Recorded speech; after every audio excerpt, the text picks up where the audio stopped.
Welcome to the Retail Tech Podcast. I'm your host, Darius Wasafi, and today I'm speaking with Bob Negen, the co-founder of WhizBang Retail Training. Bob's been in retail for pretty much his entire life, 20 years in his own retail chain, later 20 years in helping independent retailers become successful. I want to tell you about one of our sponsors, Products Up.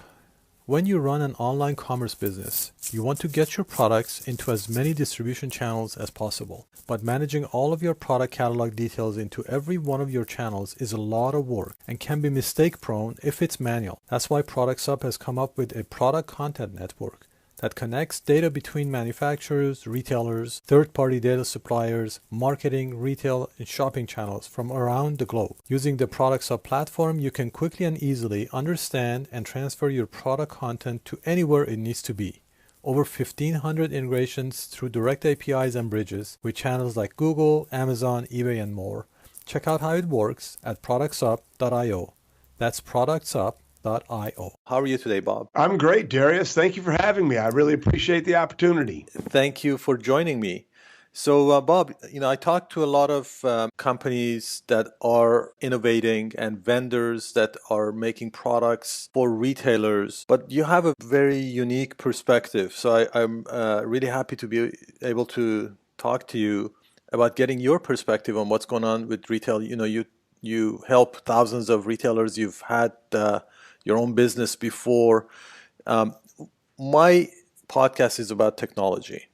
So my first question to you is that how do you see technology challenges being faced by independent retailers? Sure. So and again, as we discussed before we actually started recording, most of our community is small to mid-size independent retailers. And their challenge is bandwidth. So, if you're working the store, or even if you have 3, 4, 5 stores, you're busy all the time, and unless you're good, you're putting out fires a lot of your day. So the thought of adding a new piece of technology becomes overwhelming. And that's the biggest challenge that I see. It's not that they don't understand the value of it. It's finding the time, the energy, the money to implement and integrate. That's probably one of the things that you try to help people with, is focusing their energy on the areas that they would have the most importance or ROI, right? Yes, absolutely. And so, I'll just go back. So, as you mentioned in my introduction, for 19 years, I owned my own retail business. For 19 years, I've been doing this. And, just in the beginning, say, 15 years ago, most independent retailers didn't have a point of sale system just because the implementation of it was so daunting. But now it's sort of, it's table stakes. Anybody who doesn't have a point of sale system, doesn't belong in the Something's game. wrong. Something's wrong. And they're destined for failure. So one of the things that I really focus on is, to your point, how do you build the structure so that you can do the important work? And, technology implementation would be part of that important work. But, so much of that work it's technology is where it happens, but the thoughts that go into the technology is daunting. So I'll just give you an example. There's more and more opportunities to create training programs. A couple have come across my desk in the last couple of months. I'm sorry I don't have the name here, but sort of do it. The platform is being built. So an independent retailer can create videos, training videos for their teams and put them online. Or I'll give another example. We have an online sales training program that is, top shelf, top of class. And it has a guaranteed and a very measurable ROI.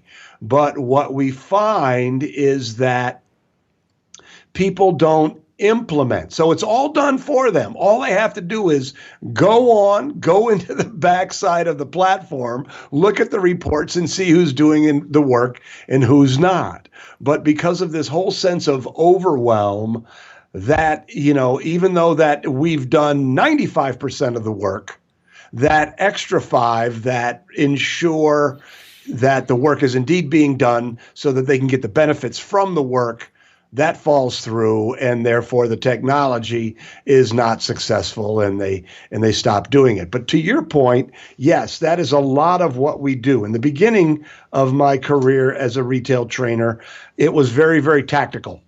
Do this with marketing and it will work. Do this with leadership and management and it will work. But more and more, I've come to discover that it's the higher level things, it's the strategic things, it's the structural things that allow people to grow intelligently, to allow them to get ahead of the ball game so they can do things like, investigate new technologies, let alone implement new technologies. Now, having said that, Darius, I believe that the people who are on the front end, who see and appreciate and understand what a new, leading edge technology like Visional can do, those are the people who are going to really, really be able to, I don't know if own the future is the right term, but they're certainly going to put themselves in a position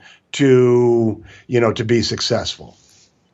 Right. Well, thank you for mentioning Visional, which is one of our products, and so this is like a philosophy of work and life. Really, what we're talking about is a lot of times, and I'm not immune to that myself, is that we know what's good for us and we still don't do it. So that's a completely different, different story. And really, your challenge and all of our challenges are how do we balance what we learn with how we actually do it. So I feel sometimes like we are addicted to reading things, books, Right, keep reading right. the books, but we don't implement. We actually don't do a tenth of even one of these books, because if we Yes. did, we'd be done. Right. Seriously, I mean, we'd be done if we actually practice one of these books. We don't need to Right. read 100 books on, being healthy, or even So this is the challenge, and this is what makes difference between people that are more successful and people who are not. It's very simple. It's not rocket science. From my experience, is you either do it or you're gonna keep spinning your wheels. Right.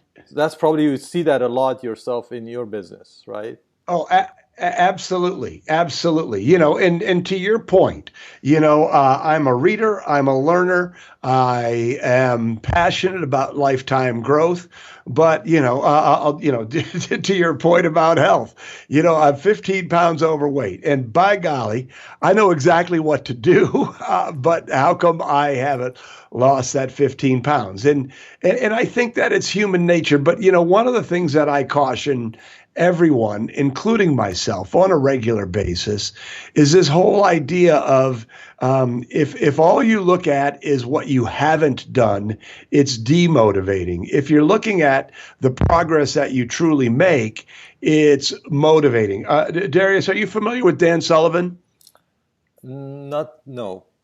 Well, so I'm going to recommend Dan Sullivan to you and to all of anyone who's listening here. In my opinion, he is the best business thinker for entrepreneurs anywhere, and he's not tactical at all. But he has this concept called the gap. And, do you mind if I give a super quick explanation of the gap? Please. So think about this, so everybody understands what a horizon is, right? And the horizon is a mental construct. But, and the ideal for us as entrepreneurs, I'm assuming that everybody who's listening to this is a striver, is an achiever, is working hard to do something. That's a good assumption. That's a good assumption. So, the ideal, if you're an achiever, if you want, if you're out there, you know, sweating it, working it, doing it like I know your listeners are, then you have an ideal. But the problem with the ideal is that the ideal, like the horizon, is a mental construct. And so Dan Sullivan's got this. So think of it as a line. And so the top line is the ideal. And then there's two lines underneath that. And the bottom line is what we'll call actual one. And actual one is your reality. It's all the things that you've done. So, Darius, I would look at you and say, oh, my goodness, here is a guy. He started a podcast. He started businesses. He's helped develop this amazing product, Visional, that Darius, I think is going to be I think it's going to be a world beater. You've done a lot of really, really significant things with your life. And so when you look at that, you go, wow, that's wonderful. I've done that. And when you think about how far you've come, that becomes motivating. If you think about how far you haven't come, that is demotivating. And look right between the that ideal and the actual one is actual two. And actual two are goals that you set, are things that you're trying to do right now. And if you, first of all, recognize all the wonderful things that you've done and recognize that you've really made significant progress in your life, in your profession, in all of these things, and then you realize that those goals are attainable based on what you've already done, then you don't have to look at the ideal. That gap between actual two and the ideal is that demotivating gap. And around here at WhizBang Training, whenever we get frustrated, it's like, get out of the gap. You got a project and it's 2 months behind. Get out of the gap. We've already come this far. So, I think that, as people who are achievement driven, we tend to get down on ourselves. And when you get down on yourself, it slows you down. When you recognize how far you've come and set a goal that's attainable, then that's motivating. So, yes, but that's a long response to that, fairly simple question that you asked is, yes, it's all right there. The internet has allowed us all to find the information we need. We just need to pick and choose the right information. Yeah, I think you definitely hit it on the nail, is really focusing and at least keeping in mind your accomplishments and not just That's focusing completely on what is not here. So, right.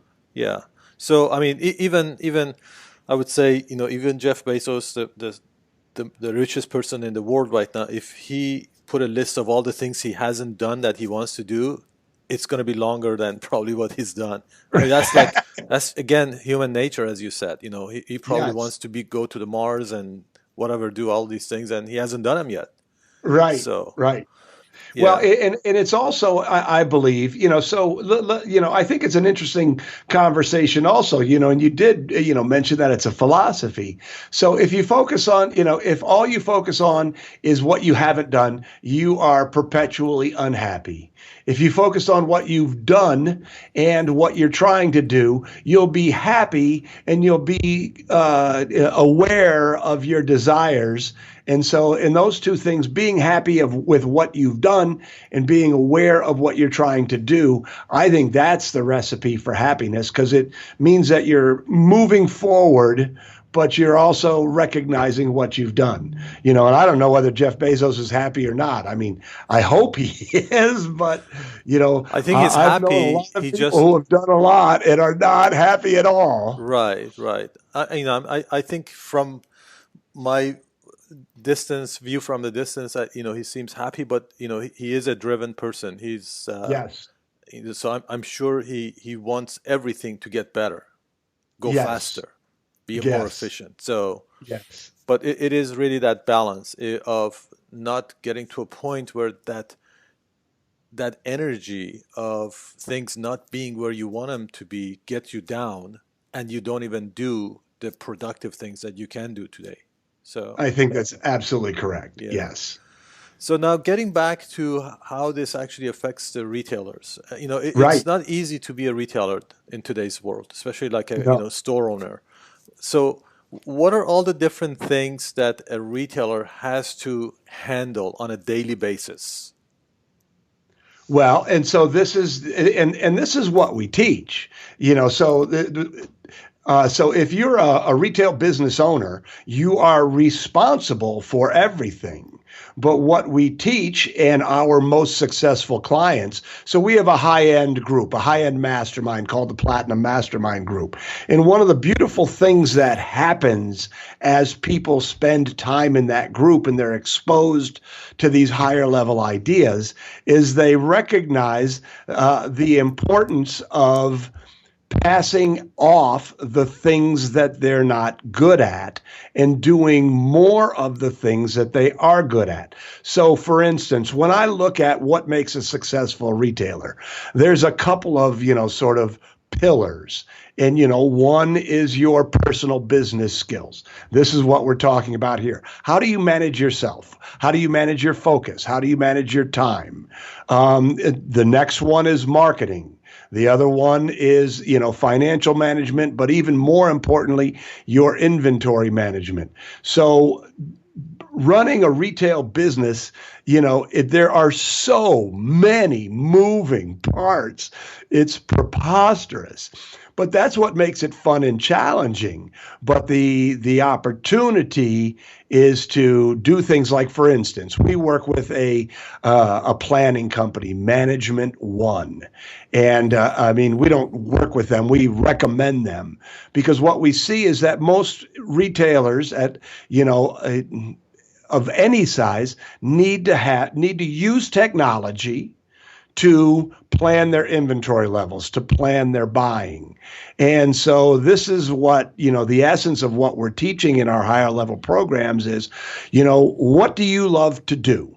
And what you don't love to do, recognize what you don't do well and hire somebody else to do it so that you can play to your strength. And so that's sort of a roundabout answer to what do they do because they do so many things. And I'm sort of shifting my answer to what I believe the solution for a retailer to become more successful is to recognize their unique ability, their strengths, I call them their retail superpowers, and to play to those strengths and then to find people to do all of the other things that they don't do.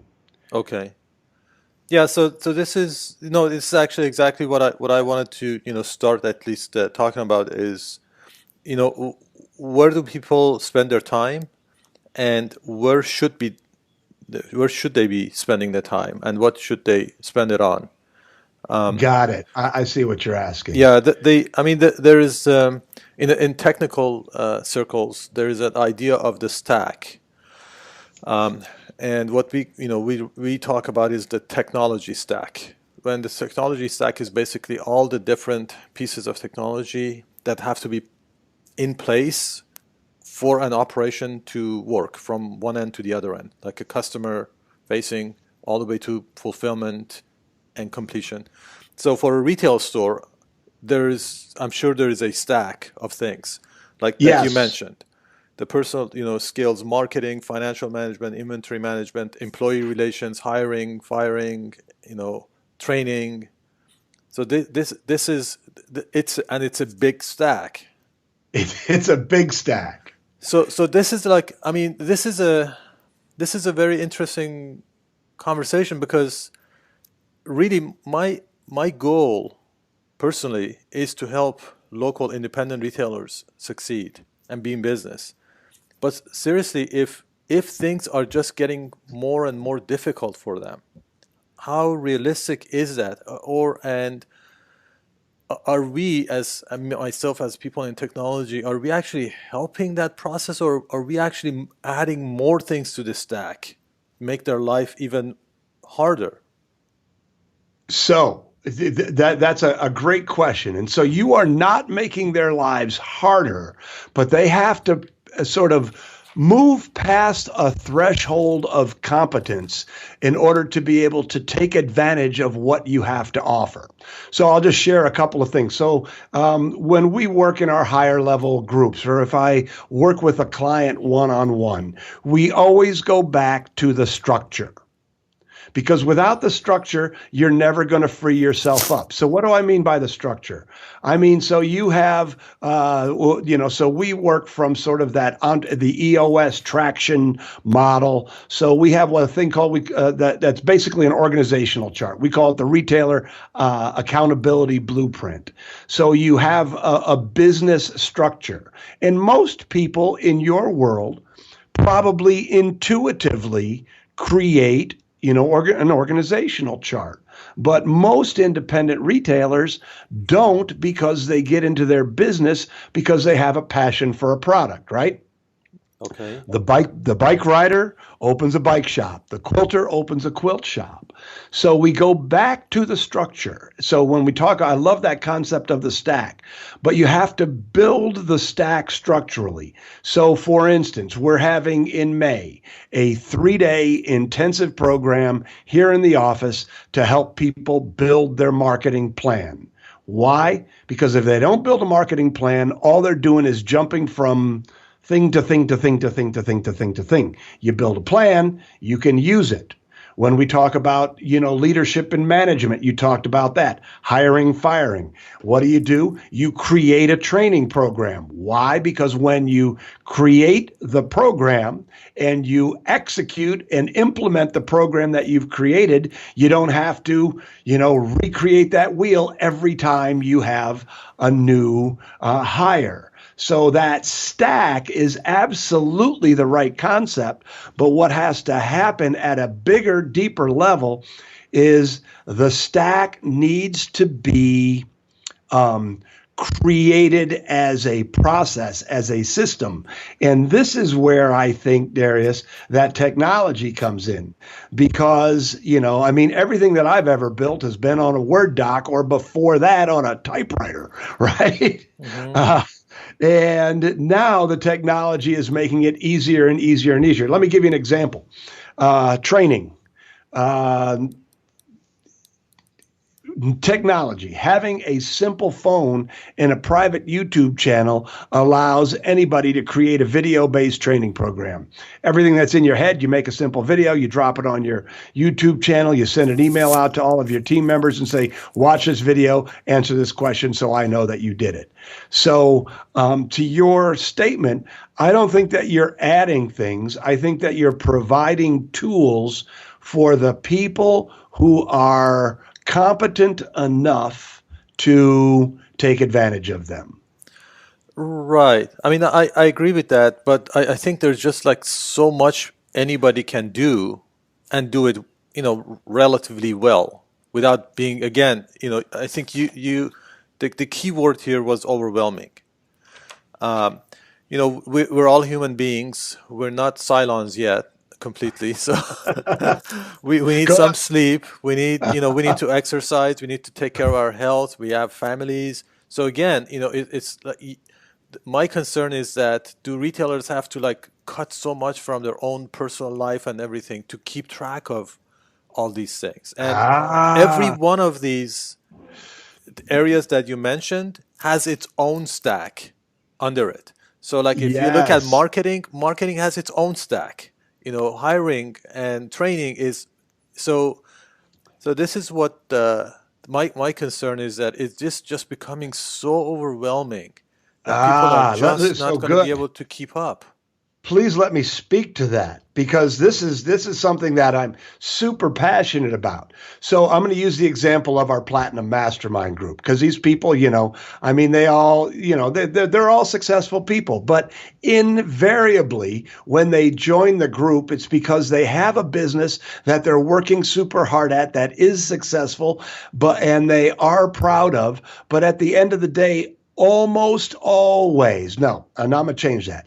Always, the first thing that they start to realize from being surrounded by other people who have gone through this exact same process is that you must take the time off. that you must find time and space for yourself. That unless you rest, you will never be successful because A, you won't have the energy to be successful in your work, and B, I believe that that your business exists to serve your life. And if you're not, and if you're not having a successful life, if you're not hanging out with your kids, if you don't take vacations, you're not going to be successful. So I'll just share a quick fun example. So a woman joined, very successful. She's got 3 high-end women's clothing stores. I mean, really, really does good work. Smart woman, successful business. 3 young kids, beautiful family, all of these things. But the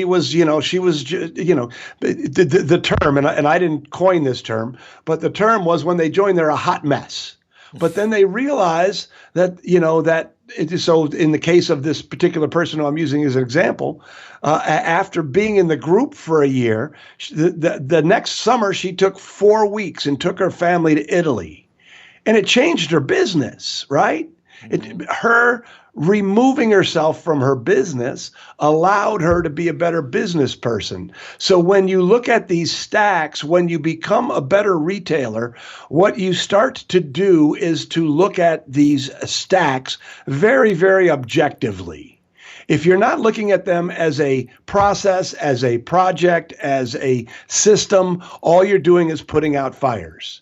But if you say, look, okay, the first thing I'm going to tackle is a marketing plan. The second thing I'm going to tackle is, a training program. I'm going to hire management 1 to do my buying for me. And you start to see the pieces and parts of a retail business, and you extract yourself personally from the overwhelm and start to look at it as you're a technology person, as a project. Here's my business. Here's the project. This is what I need to do. All of a sudden, great things start to happen. Right. And so that overwhelm, the overwhelm never goes away, but you manage it so much more successfully.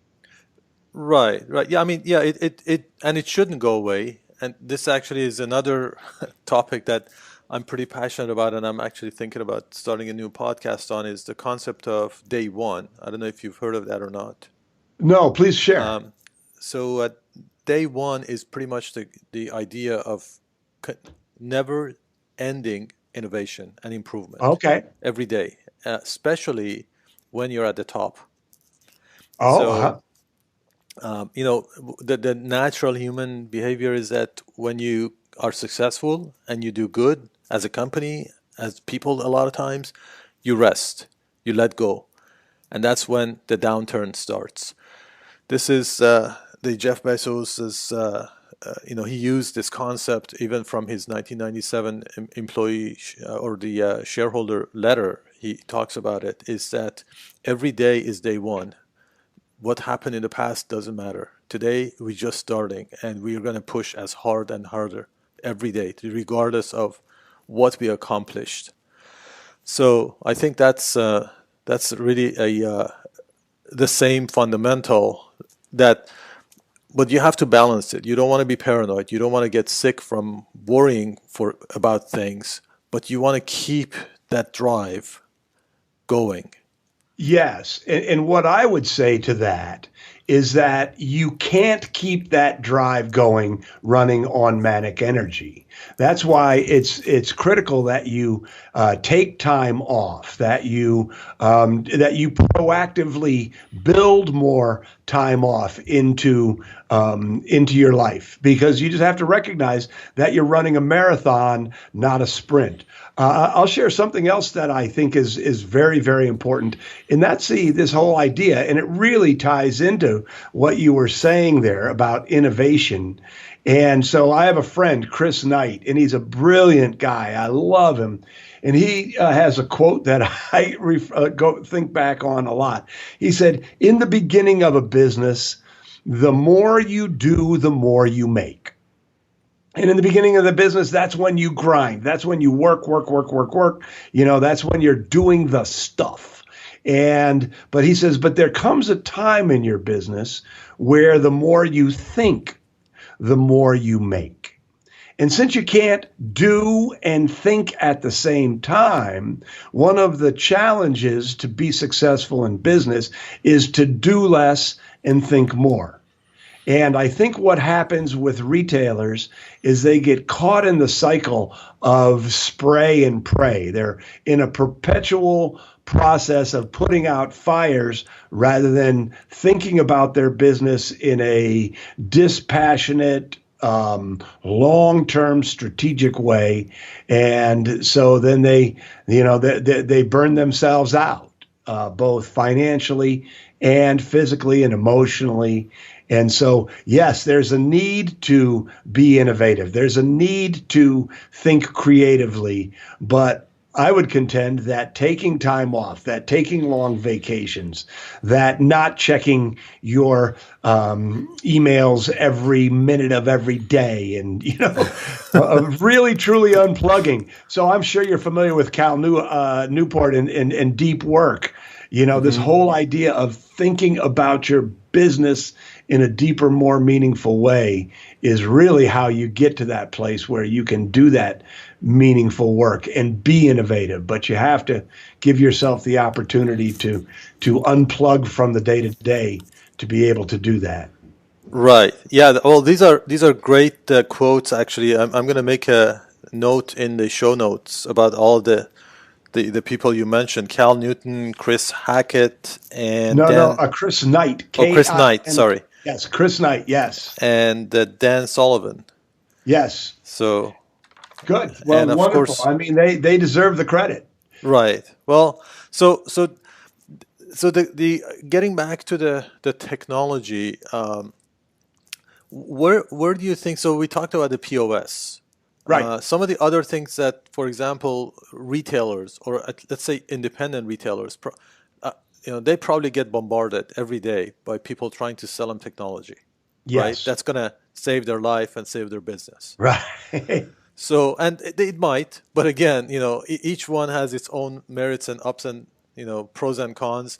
What do you think are the key? Let's say if you were going to, talk about the key technologies that you think would really help an independent retailer. So Great. You talked about inventory management. Yes.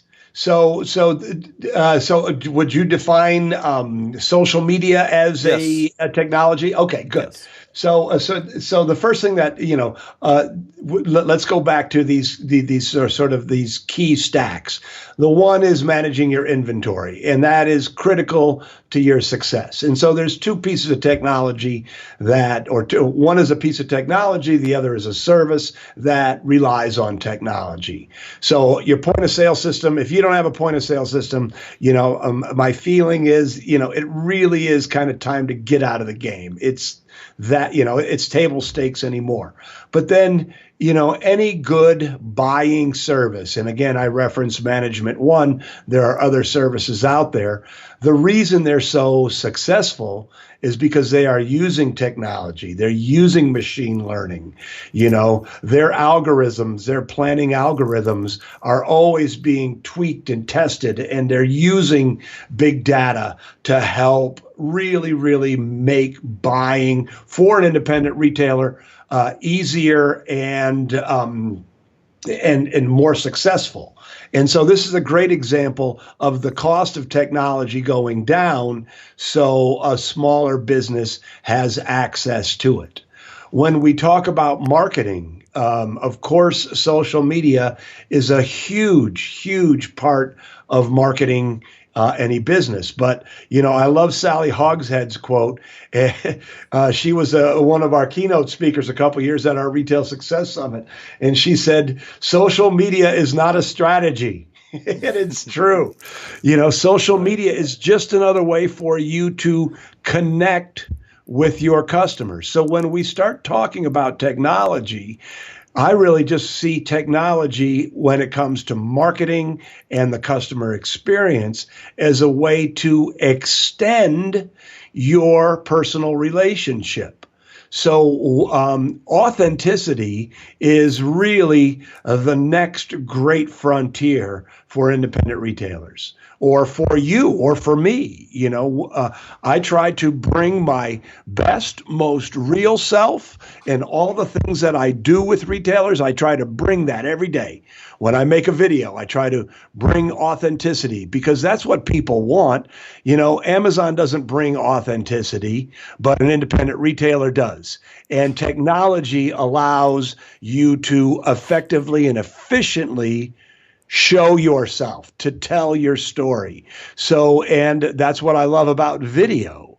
And, sort of the trend towards video is it allows that retail store owner, to do all this fun stuff that really show who they are. So, and that's why I love Visional. I just think that, like I said, I just think that when Susan and Susan's my partner, and she's also a retail expert. When Susan and I saw Visional, we were like, wow, that's an amazing product. And it's not because of the technology. The technology merely enables someone to extend their personal reach, in another way. So the technology, what I love about the technology is as technology progresses, it becomes more accessible, it becomes easier to use, and it becomes less expensive. So what I'm gonna predict is that you're gonna see more and more and more independent retailers using technology. My only question is, are they gonna use it correctly? Like social media. I see a lot of people using social media, but not many of them using it well. So did that answer your question? Yeah, so I think that's definitely covers a part of it. So some of the other technologies that I see can help is, for example, the concept of clienteling. Sure. A lot of times, 100 people may go into a store every day, and maybe 5 of them purchase or whatever, and then the other 95 just leave without the store owner having any information on who they were or what they looked at. That's actually one of the things that we're trying to address with Visional. But that's a very important. That's a gold mine right there. That they're just letting it go. So sure. What is the technology that can actually help capture some of those people? Because there was some kind of an interest. Oh, absolutely. So let's go back. So we have a whole marketing system. It's called the WhizBang Retail Marketing System. Fancy that? What an original name. Sounds great. But it's really based on your idea. What you just described is a very important part of it. So there's lots of strategies and tactics to get new customers efficiently and at a low cost. But then the next two parts of the system are totally, germane to the comment that you made. So the second part of the system, once you've gotten a prospect, they haven't bought anything yet, but once they've come into your store the very first time, the first piece of the puzzle is to give them a great experience. Now, a great experience comes from many things. We talked about inventory management, having the right stuff in stock, having, a really, really tightly focused merchandise mix, but also your staff. And technology plays into that. I alluded earlier to there are more and more training platforms being developed that are accessible to a small independent retailer. Sales training, our Retail Sales Academy is, a customer-focused, service-driven selling philosophy. And so, both of those are pieces of technology that drive an amazing customer experience. But then to your point about clienteling, the next part of the system, and this is critical, is you have to be good enough as that first experience has to be good enough that someone will want to join your loyalty program or in some other way give you their contact information. Because if you don't have their contact information, you can't proactively build the relationship. And so there's clients. So when maybe it's a matter of semantics here, but there's two things going on in my mind when I look at, our conversation right here. The first is, once you have their contact information, you can market to them through email marketing, which is still for an independent retail business, your best bang for the buck for marketing, content driven, really, really solid email marketing. So you're building that relationship through high quality content. But then to your point, you also then have their contact information. And if someone is the right kind of prospect, then you can start engaging that whole idea of clienteling. Clienteling is marketing at a very, very personal level. And most independent retailers don't have the bandwidth to engage in serious clienteling, but all retailers have the bandwidth to get a contact information, build that customer database, and then stay in touch. Right. I have a quote, it's not your customer's job to remember you, it's your job to be remembered. That's a great quote. And and to your point, Darius, there's technology for clienteling, but people have been clienteling for generations now, but the technology just makes it easier and more efficient, and it allows managers to follow up and that sort of thing. Right. And I mean, really just from a point of the person of a technology person and somebody that's built these tools, I think we should take responsibility for some of the reasons the technology is not being implemented and utilized. I mean, we have to be strong enough to question ourselves. For us, a lot of times people build technology not even thinking about the life of the user and how it's going to impact them and how it's going to make it easier. I mean, seriously, that's what we have to do. So, I still think that, yes, all these clienteling software and everything is there, but something is missing. Something's still missing that it prevents people to actually use them. They're not easy enough. And maybe voice is going to change that. Something else has to come in to make it easier so people don't have to be overwhelmed and just have yet another thing to add to the plate that's already overfull. Right. Well, so good. I'm glad, what I'm doing right now as we speak, because right before we got on this call, I was going through our Facebook. We have a private Facebook group called WhizBang Retailers, and I was just scrolling through it. And by the way, any of your listeners, we'd love to invite you to join. But they were talking about I'm trying to find that. Somebody made the point that they signed up for a point of sale system because, I wish I could find that quickly. I'm trying to, they signed up for a point of sale. I'm going to stay focused on talking to you, but they signed up for a point of sale system. And I'm quite sure it was Springboard because Springboard was created for retailers by a retailer. And what they said was that their comment, and I'm paraphrasing it here, was it was designed for a retailer, not by a programmer.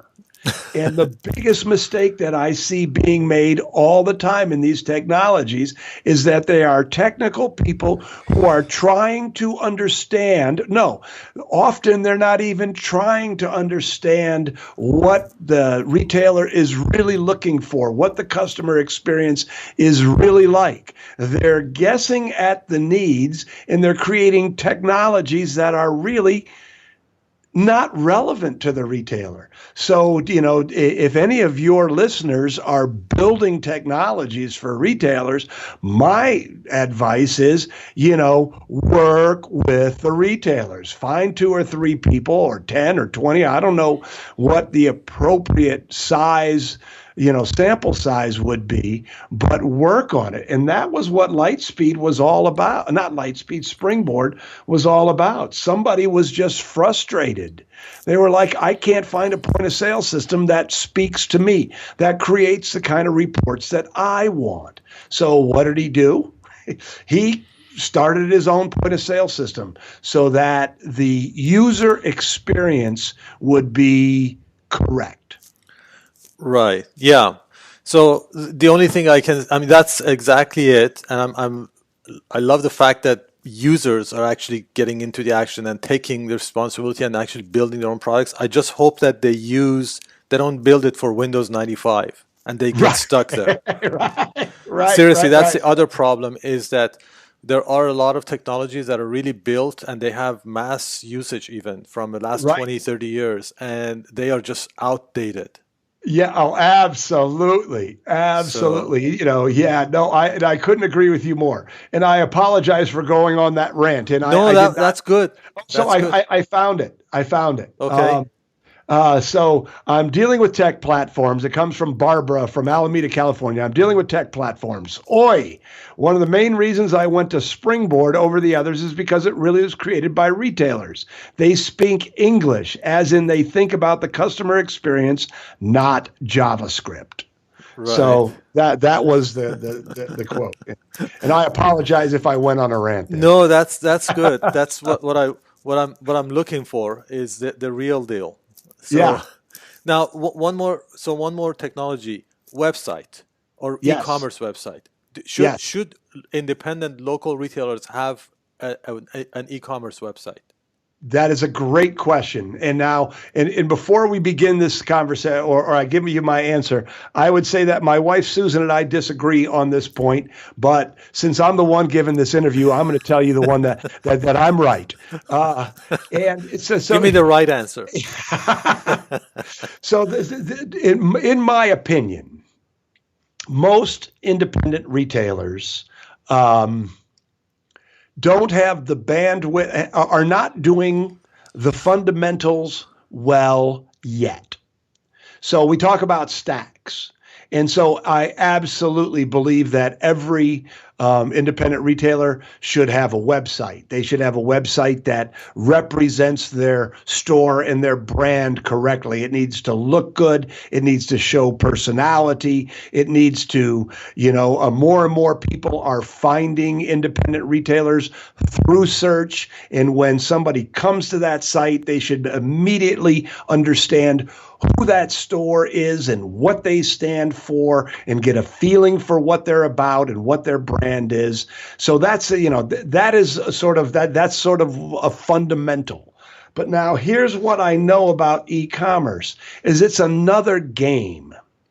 And if you're going to play in that game, you have to have some skills. And I've seen this happen time and time again, is that independent retailers, they think that if they get involved with e-commerce, that it's going to give them access to billions of customers. And at some level, it's true.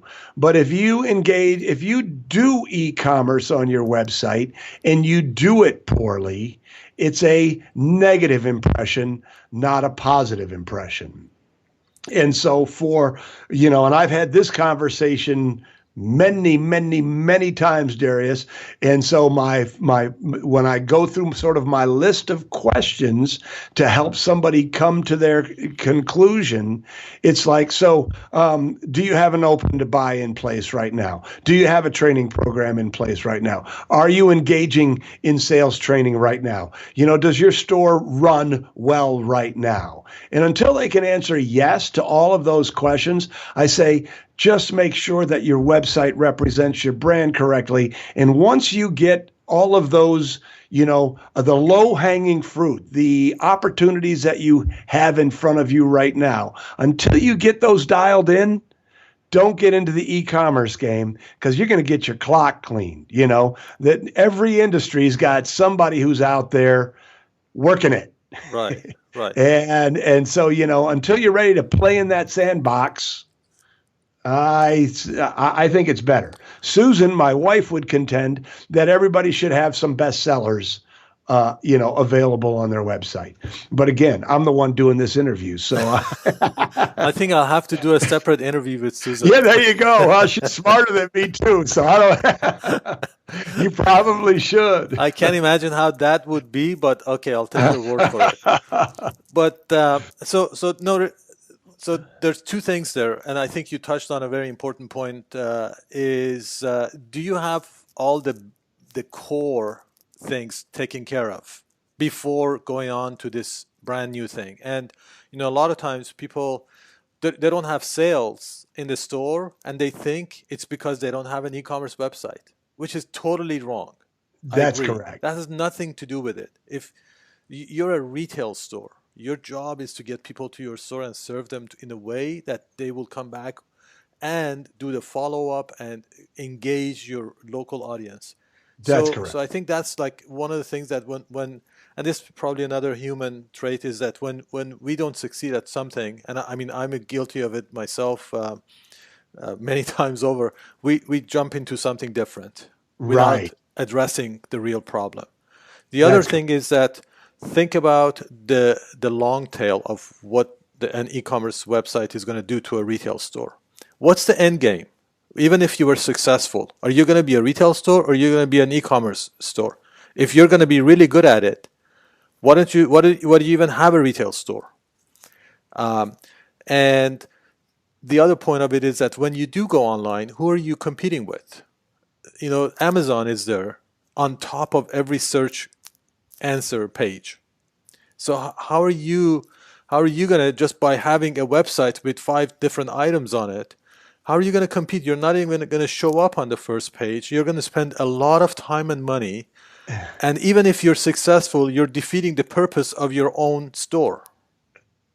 That is correct. I mean, I couldn't agree with you more. And that's why, I really kind of, for most, not in all cases, of course, but for most local independent retail businesses, e-commerce, in my opinion, is fool's gold. And of course, somebody's going to listen to this podcast and send us both a nasty gram saying, well, I was struggling and I started e-commerce and now, I live in Barbados in a mansion on the hill. But, there'll always be outliers. But, marketing, becoming a competent marketer is, so much more important than e-commerce. You want to drive traffic. In fact, I just did a video about this right before I got on this interview with you for our WhizBang Retailers group. And the essence of the video was, look, you're responsible for your traffic. Marketing is what drives traffic. And if you don't have enough traffic, you have to be a better marketer. But most people don't want to do the work of thinking about their marketing, creating a marketing plan, really studying marketing, and doing that structural work that I keep coming back to, doing the structural work that will allow them to perpetually improve their processes and build a long-term retail business that's of value. They're slow. They don't know what to do. So they work for the next shiny thing, which in the case of this conversation is, e-commerce site. Right. Yeah. So, I mean, these are some of the challenges, but I think in every one of these, there is an opportunity for people to actually get better.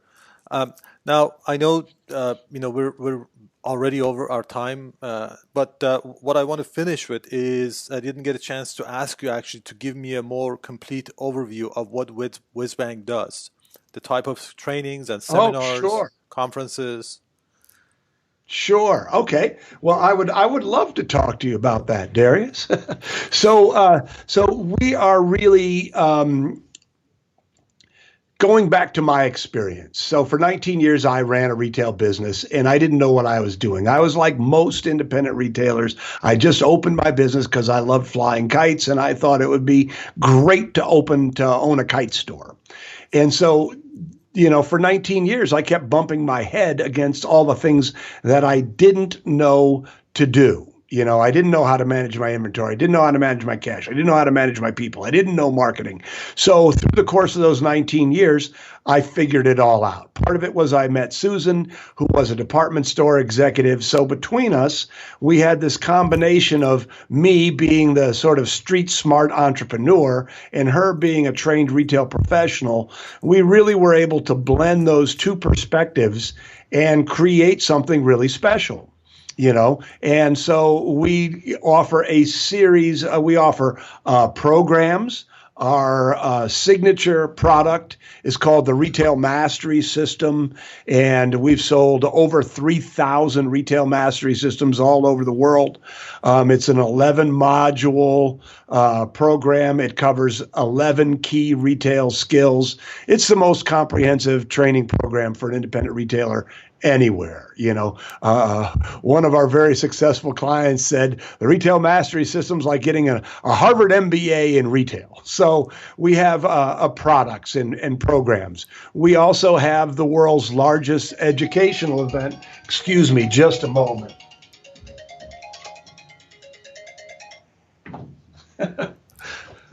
I thought I had turned off the ringer. No worries. Clearly, I hadn't.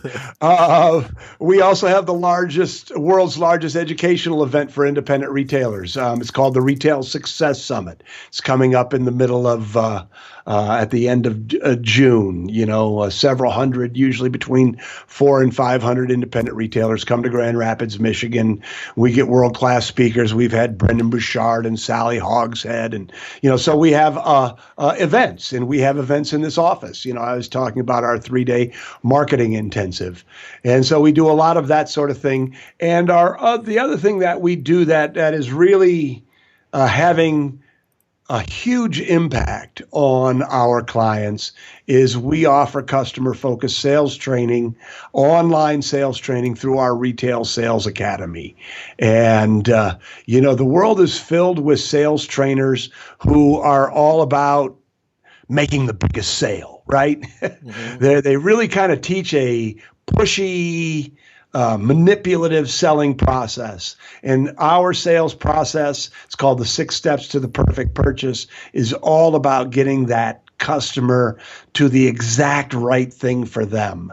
And it's kind of a 180 from what most people teach, but it's really, really powerful and it works. So you're giving your customers a better experience, and you're putting more money in your pocket. And that's, of course, as we teach and as we've talked about here, and I know it's kind of your business philosophy also, is that for independent retailers to be more successful, there has to be an intense focus on the customer experience, because the customer experience is really the only competitive advantage that independent retailers have.